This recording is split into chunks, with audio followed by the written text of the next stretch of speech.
Really. It's Dr. Bob Phillips. So I asked what would happen, how long could your body run without any sort of sugar intake, and Dr. Bob Phillips has said the body will run on sugars which are largely derived from carbohydrate sources in nearly all circumstances. If you deprive it of all carbohydrate intake, in brackets the Atkins diet, or a medical version the ketogenic diet, it makes alternative sources called ketone bodies. These are the things that make hungry people smell hungry. How do you smell that? The cells will use. I didn't get that. I don't know. Maybe hungry people smell hungry. Maybe it's a. That's the next thing we need Bob to talk to us about. A doctor's joke. Most dietary sugar, as in glucose or fructose, fruit sugar, is not used directly but taken in and processed.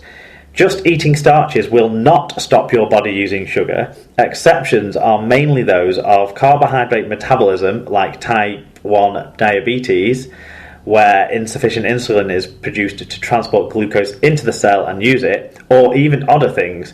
And as to how long can you survive without food, the answer is, stormingly, it depends. We have all survived around about 7 months without food in the usual sense while we was growing in our mummy's tummy. Similar provisions for non-food nutrition can be provided direct into the bloodstream, mimicking the placenta/mum bond with total parental nutrition, meaning not enteral, i.e. not via the gut.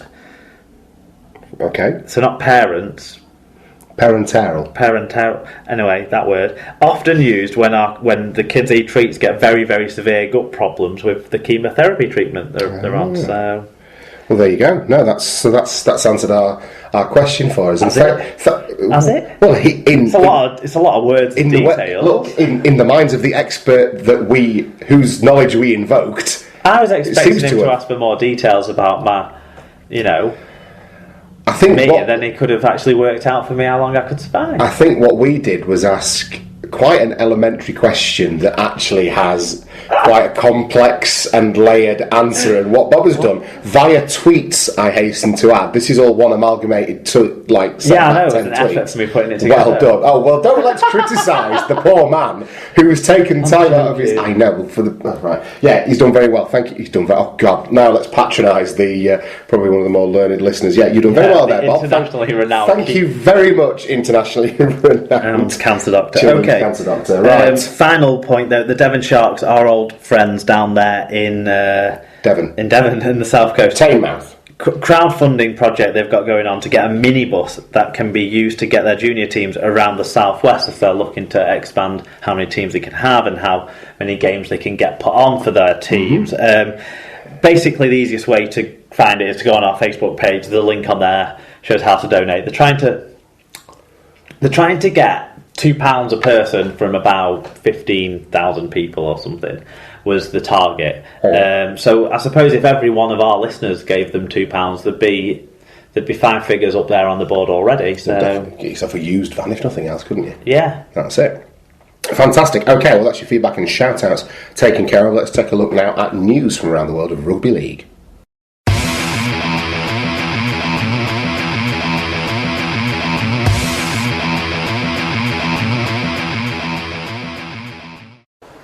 Okay, so to news from around the world of Rugby League then, and we'll start in the Rubber Mask factory where Lou McCarthy-Scarsbrook has signed a 2-year contract extension with Super League side St Helens. The 30-year-old ex-England prop joined from the Harlequins in 2011 and has scored 36 tries in 178 appearances for Saints. I'm honoured to be at this club and delighted to extend my time at the Saints, said McCarthy-Scarsbrook without swearing. Good piece of business. I think he's having a good season this year. LMS for all the stick I give him and for his stupid man bun and all that lot. He's playing pretty well at the minute. Yeah, he's playing pretty well. He's a pain in the arse wind-up merchant, but he is playing pretty well. Yeah. You wouldn't mind him at your own team though, would you? That's the thing. Well, I wouldn't put him in our back row, but perhaps not. But yeah. Every team needs someone with that little bit of and to be honest, mongrel in them, don't they? he's not all bad for the game, is he? No. He's a little bit of entertainment, isn't he? Absolutely. Staying with Saints then, and Saints youngsters Calvin Wellington and Regan Grace Fucking hate him, though. Which one? Calvin Wellington and Regan Grace? Oh, LMS. Oh, yeah. We need to talk about players I hate towards the end of the show. It'll come up, believe me. Saints youngsters Calvin Wellington and Regan Grace have joined Ricky Bailey and Jake Spedding in penning deals that will take them to the end of the 2017 season. Congratulations to those young men. I can't say that I've personally seen any of them play. Do you know if any of these have had any first team football this year? Yeah, I'm pretty sure Ricky Bailey's come in during this winning run. Right. Has he? Maybe not. Maybe that's one of the other kids. But I've seen them all play at some point. I don't know if I've seen them all play in the Super League. Okay. But I think it's sensible tying them down because they're starting to show promise of breaking through. A couple of them made the debuts last year. A couple of them have made the debuts this year. So sensible for Saints, giving themselves a little bit more time to prove themselves. Yeah, absolutely. Catalan Dragons have released Australian prop Willie Mason by mutual consent after injuries ended his 2016 Super League season. The 31-year-old front rower had played 14 times for the Dragons following his move to Perpignan in February. However, an avulsion fracture and ankle ligament tears ended his involvement for Lauren Fraser-New's side. Sad to see. I think this has got to be the end for Willie Mason, hasn't it, really? You would say at 36? Well, unless someone like Lee sign him for next year or something, if they lose someone else. I suspect that they've got their veteran Antipodean prop forward for next year lined up, mate, to be honest with you. He'd probably do a better job than Big Willie. Well, it's sad to see, though, isn't it? Of course it is, and he's had a hell of a career, Willie Mason. Yeah. He's... And another one who you hate, but also you enjoy. I've never really hated him. Oh, apart from the whole thing with Stu Fielden, and to be honest, I always felt more kind of sorry for him because when Jamie Peacock came in and cleaned his clock for him about 3 seconds later. To be honest, that's the only time I've ever kind of disliked Willie Mason. I've always enjoyed him, to be fair. No, I get that sort of don't really like him at all, but find him enjoyable at the same time, kind of thing that you get out of an LMS character. Right. No, I've always liked Willie Mason, to be fair. Callan forward Dave Taylor has pleaded guilty to 2 charges of possessing cocaine during his time with the Gold Coast Titans in 2014. Taylor left the Titans to join the Catalan Dragons at the end of 2015. The forward and 2 other Gold Coast players, Joe Vickery and Jamie Dowling, have pleaded guilty to the 2 drugs charges. Taylor will be sentenced in November. I think actually Vickery and Dowling are on more charges, aren't they? Right. I've not copied and pasted from the most accurate article possibly, but anyway, yeah. It's interesting for Taylor. That's it. I don't know what the implications sentences are or anything like that, but obviously it'll be in the off season. He's managed to put his ear in until the off season, although his off season could start in a couple of weeks. That's it. The way Catalan are going. Well, look, 200 years ago his punishment would have probably been to go back to Australia, so I don't know if we're going to square the circle on that one or what. Okay, Wakefield Trinity have confirmed that Keegan Hurst will be joining them from Batley for the 2017 season. The 28-year-old prop has inked a 1-year deal with an option for a second. I'm happy to have signed for Wakefield. It is a club with a lot of history, and they have made, forgive me, big strides this season, Hurst told Trin's official website. I already have a great relationship with John Keir, so it'd be nice that we can continue that, and I'm looking forward to playing under Chris Chester. Toronto have signed Bradford's Welsh. I think that was it. Yeah. Sorry, you were watching the cycling, so I thought we were done. Okay. I'm really pleased for Keegan Hurst. I think it's a good signing. I don't know much about his professional career prior to him going to Batley, whether or not he has ever played professionally. He'll have been on books at some point, you anticipate, wouldn't you? But it's a late bloomer, obviously, to some extent. What is he, 28? 28. He's very... Yeah, it was impressive. The one time I've seen him live this season was on television. Sorry, the one time I've seen him play properly this season was in the game against Batley in the Cup, against Catalan in the Cup. And he held his own against those forwards. I think he should go in and, in a full-time environment, do very well for himself. It's been consistent. Yeah.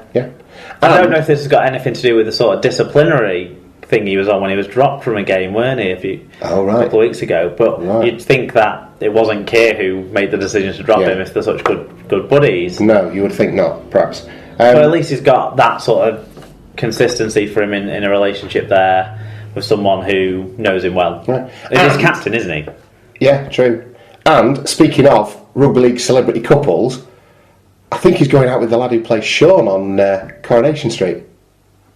can't remember the lad's name, Anthony something he's called, and he was tweeting like, come on Batley the other week, and somebody, I'm sure someone mentioned that they were going out with each other. Couldn't he just be a Batley fan? It seems unlikely. Seems unlikely given that he's not from Batley. Who else would be a Batley fan? How do you know he's not from Batley?